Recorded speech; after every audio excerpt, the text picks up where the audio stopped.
பிரியமான சகோதர சகோதரிகளே, எப்படி இருக்கிறீங்க?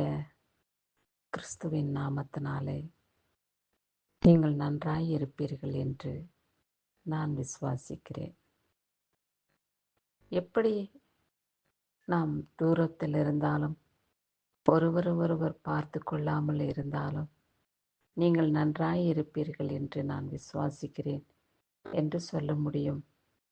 உண்மையான தேவன், பரிசுத்தமுள்ள ராஜாவை, வாக்குத்தத்தத்தை நிறைவேற்றுகிற தகப்பனை நாம் துதித்து கொண்டு வருகிறோம். நாம் முகம் அறியாதவர்களாய் இருந்தாலும் ஒருவர் சந்திக்கக்கூடாத சூழ்நிலையில் இருந்தாலும் உங்களுக்காக அனுதினமும் நான் வேண்டிக் கொள்கிற ஜெபம், உங்களையில் கர்த்தர் கிரியை செய்திருப்பார் என்ற நம்பிக்கையின் விசுவாசத்தோடு நீங்கள் நன்றாய் இருப்பீர்கள் என்று நான் நினைக்கிறேன். கர்த்தரை தொழுது கொள்ளுகிற யாராய் இருந்தாலும் அவருடைய நாமத்துக்கு மகிமையாக வாழ அவர் நம்மை ஆசீர்வதிக்கிறார் என்று நாம் விசுவாசிக்க வேண்டும். விசுவாசமே நம்மையும் நம் குடும்பத்தையும் ரட்சிக்கும் என்பது நிச்சயம். நமக்கு இந்த மாதம் 5வது நாளிலே கொடுக்கப்பட்டுள்ள வார்த்தை என்ன என்று பார்க்கும் பொழுது, சத்துருனுடைய சகல வல்லமையும் மேற்கொள்ளவும் உங்களுக்கு அதிகாரம் கொடுக்கிறேன் என்று லூக்கா 10:19 இப்படியாய் சொல்லியுள்ளது. நமக்கு சத்துருவாய் காணப்படும் பிசாசு, வஞ்சகக்காரன், திருடன், கொல்லன்,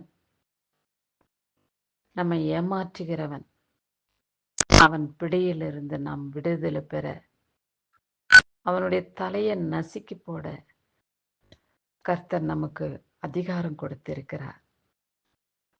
அவருடைய பிள்ளைகளாய் வாழ்ந்தால்தான் இப்பேற்பட்ட வல்லமை நமக்குள் வரும்.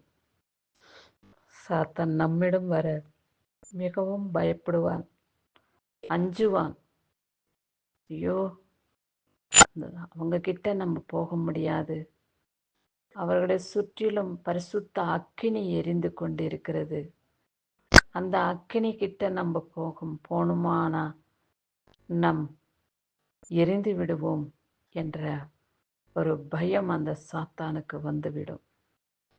அவனுடைய தலையை நசுக்கவே தேவாதி தேவன் இயேசு ரட்சகர் சிலுவையின் சகலவிதமான பாவங்களை அகற்றவே, சாத்தானுடைய தலையை நசுக்கி போடவே நமக்கு வல்லமை கொடுக்கும்படியாக ஜீவனை கொடுத்தார். அப்பேற்பட்ட மகிமையுள்ள தேவனுக்கு நாம் பிள்ளைகளாய் இருக்கிறோம். எந்த விதமான தீங்குக்கும், துக்கத்துக்கும், வேதனைக்கும், துன்பத்துக்கும் கலங்காதிருங்கள். தேவன் உங்கள் ஆசீர்வதிக்கவே ஆசீர்வதிப்பார் என்ற வார்த்தை நிறைவேற்ற பண்ணுவார். உன்னை நான் பாதுகாத்துக் கொள்வேன்,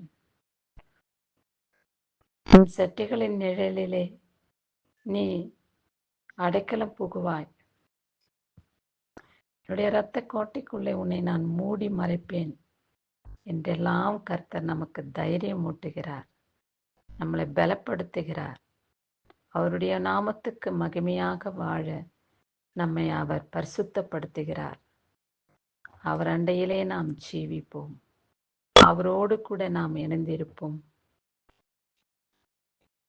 அவருடைய வல்லமையினாலே சகல விதமான பிசாசின் கிரிகளை மேற்கொண்டு வர நமக்கு கர்த்தர் பரிசுத்த அக்னியினாலே நிரப்பி மகிமைப்படுத்தி நம்மளை ரட்சிக்கக்கூடிய தேவனாய் இருக்கிறார்.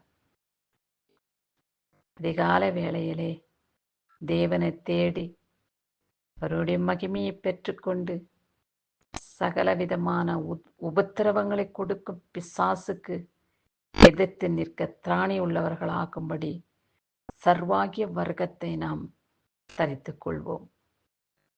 இப்பேற்பட்ட பாக்கியவதியாக பாக்கியவானாக நாம் அவருடைய நாமத்தினாலே அபிஷேகப்பட்டு